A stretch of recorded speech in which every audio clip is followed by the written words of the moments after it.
На Белсаці навіны коротка пра галоўнае распавяду я, Юлія Лабанова. Вітаю. Гадавіна прэзідэнцкіх выбараў 2024 гады таму 9 жніўня ў выніку масавых фальсіфікацыяў Цэнтральная выбарчая камісія Беларусі абвясціла папярэднюю перамогу Лукашэнкі.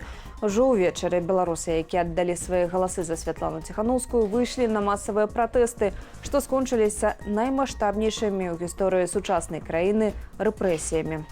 Беларусы працягнулі выходзяць на негвалтоўны пратэст. Рэжым Лукашэнкі працягнуў рэпрэсіі. Цяпер за гратамі паводле падлікаў праваабарончага цэнтру «Вясна» 1385 палітвязняў. У гадавіну прэзідэнцкіх выбараў 2020-га да беларусаў звярнулася Святлана Ціханаўская. У беларусаў маўчанне не значыць згоды. Гэта значыць, мы затаіліся, мы рыхтуемся да новага моманту. І мы будзем змагацца за вызваленне кожнага і кожнай. У гэтай справе няма лёгкіх рашэнняў.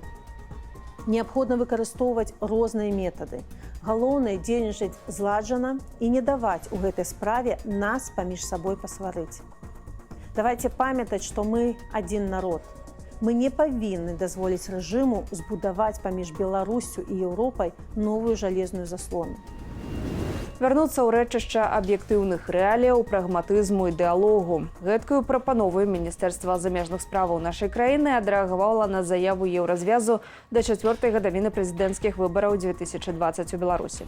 Еўрапейская служба замежна-палітычнай дзейнасці выступіла з падтрыманнем грамадзянскай супольнасці і дэмакратычнага руху да асуджэннем рэпрэсіяў. Паводле беларускага МЗС, Еўразвяз спрабуе схаваць уласныя няўдачы праз увядзенне санкцыяў супраць Беларусі і стварэнне бар'ераў для яе грамадзянаў. Ведамства сцвярджае, што Беларусь развіваецца паспяхова, нягледзячы на санкцыйны ціск, і заклікае еўрапейскіх палітыкаў асабіста наведаць краіну для аб'ектыўнай ацэнкі сітуацыі.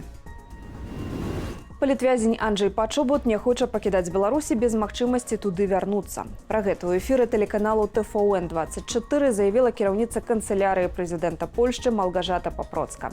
Такімі словамі чыноўніца адрэагавала на крытыку з боку экс-міністра ўнутраных справаў Польшчы Марыша Камінскага, што Пачобут не быў уключаны ў спіс на абмен вязнямі паміж Расіяй і Захадам, які адбыўся напярэдадні.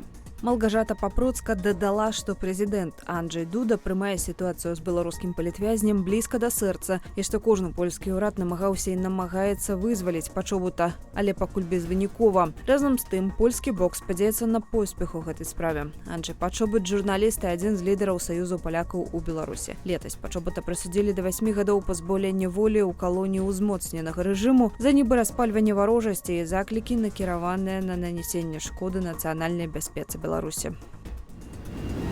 Сотні палонных і сотні квадратных кіламетраў расійскай тэрыторыі пад кантролем ЗСУ. Пра гэткія вынікі трохдзённых баёў Курскай вобласці Расіі выданню «Washington-Post» на ўмовах ананімнасці паведаміў дарадца Владзіміра Зеленскага. Гэтаксама крыніца выдання паведаміла, што цяпер Украіна просіць Вашынгтон дазволіць ЗСУ выкарыстоўваць дальнабойныя ракеты «Атакамс» для ўдараў па аэрадромах, якія Расія выкарыстоўвае для нанесення ўдараў у адказ. Гэта дазволіла б на пэўны час утрымаць кантроль над захопленай часткаю Курскай вобласці. Да таго ж дарадца ўкраінскага прэзідэнта пацвердзіў, што ЗСУ захапіла газаразмеркавальную станцыю «Суджа». Праз яе адбываецца транзіт расійскага газу праз Украіну ў Угоршчыну і Славаччыну. Расійскі Ліпецк мінулую ночы зазнаў масаваную атаку дронаў. На вайсковым аэрадроме пачаўся пажар, пашкоджаны аб'ект энергетычнай інфраструктуры. Крыніцы украінскай службы BBC ў спецслужбах сцвярджаюць, што на аэрадроме знаходзіліся некалькі дзясяткаў знішчальнікаў, верталёты і размяшчаліся склады з больш як 7 сотнямі кіраванымі авіябомбамі. Стреляют. Стреляют? Боеприпасы. Поворачивайте нахрен. Улады гораду абвясцілі эвакуацыю некалькіх населеных пунктаў, размешчаных бліз аэрадрому. Для ліквідацыі наступстваў абвясцілі рэжым надзвычайнай сітуацыі. Агулам Міністэрства абароны Расіі паведаміла пра ліквідацыю 75 беспілотнікаў. 26 з іх перахапілі над Белгародскай вобласцю. Расейцы ствольнай артылерыі абстралялі Канстантынаўку Данецкай вобласці, трапілі ў шматлюдны супермаркет. Прынамсі 24 чалавекі атрымалі раненні, 4 загінулі, паведамляюць мясцовыя ўлады. На месцы працуюць ратоўнікі, паліцыя і медыкі. Канчатковыя наступствы гэтага абстрэлу усталёўваюцца, паведаміў старшыня Данецкай абласной вайсковай адміністрацыі Вадзім Філашкін. 79 гадоў таму напрыканцы другой сусветнай вайны на японскі горад Нагасакі скінулі атамную бомбу. Гэта было другім выпадкам выкарыстання ядравай зброі ў гісторыі пасля Хірасімы, якую бамбавалі за некалькі дзён да гэтага. Японія ўшанавала ахвяраў трагедыі хвілінаю маўчання і мемарыяльнай службай.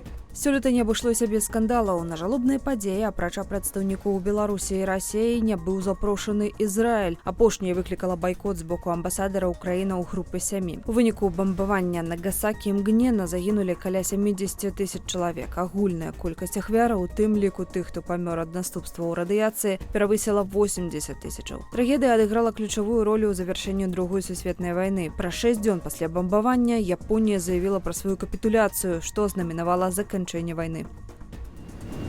Ва ўкраіне расследуюць дзейнасць узброенай групоўкі, якая рыхтавалася да акупацыі Адэсы Расіі з 2014 года. У склад групы, створанай украінскім адвакатам з Севастополя, уваходзілі грамадзяне Украіны, Расіі, Беларусі, ЗША, Нямецчыны і Кыргызстана. Вядома, што беларуска атрымала від на жыхарства ва ўкраіне ў 2023 годзе. Групоўка, якая мела военізіраваную арганізаваную структуру, уключала 5 падраздзяленняў і рыхтавалася аказваць дапамогу расійскім вайскоўцам у выпадку акупацыі Адэсы. Справа расследуецца па артыкулах аб дзяржаўнай здрадзе і стварэнні незаконнага военізіраванага фармавання. Сцежкамі Лукашэнкі ў Беларусі разглядаюць стварэнне новага турыстычнага маршруту, звязанага з дыктатарам. Ідэя, нібы прапанаваная маладымі працаўнікамі нафтахімічнай галіны, паўстала на злёце, прысвечаным 30годдзю знаходжання Лукашэнкі ва ўладзе. Гэтак у новы турыстычны маршрут прапанавалі ўключыць месцы, дзе узурпатар жыў, вучыўся і працаваў. Гэта гарадскі пасёлак Копысь, школа ў Александрыі і аграгарадок Гарадзец. Праект, на думку аўтараў, дапаможа лепш зразумець асобу Лукашэнкі і ягоны шлях да, цытата, лідарства. Рэалізацыю маршруту яшчэ будуць абмяркоўваць, аднак гэта ўжо атрымала станоўчыя водгукі ад мясцовых уладаў. У Менску трагічна загінула 10гадовая дзяўчынка. Яна выпала з акна 6-го паверху ў пад'ездзе, калі гуляла з сяброўкаю. Шыба, на якую абаперлася дзяўчынка, не вытрымала і лопнула. Хуткая дапамога, што прыбыла на месцы, не змагла выратаваць дзіцяці. У інспекцыі ў справах непаўнагадовых адзначылі, што дзяўчынка расла ў поўнай сям'і і ніколі раней не была ў полю зроку міліцыі. Беларусь увяла дадатковыя санкцыі супраць Латвіі і Літвы. Гэтым разам пад забарону на ўвоз у нашу краіну трапілі пітная і мінеральная вада, цэглы і будаўнічыя вырабы з керамікі.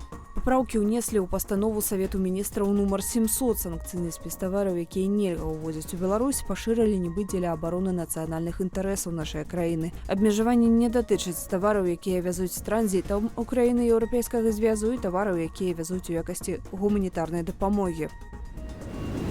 Думалі, што сабака, а калі разгледзелі, зразумелі – мядзведзь. Гэтак нечаканую сустрэчу з драпежнікам апісалі наведнікі лесу на Лагойшчыне, блізу вёскі Юркавіча.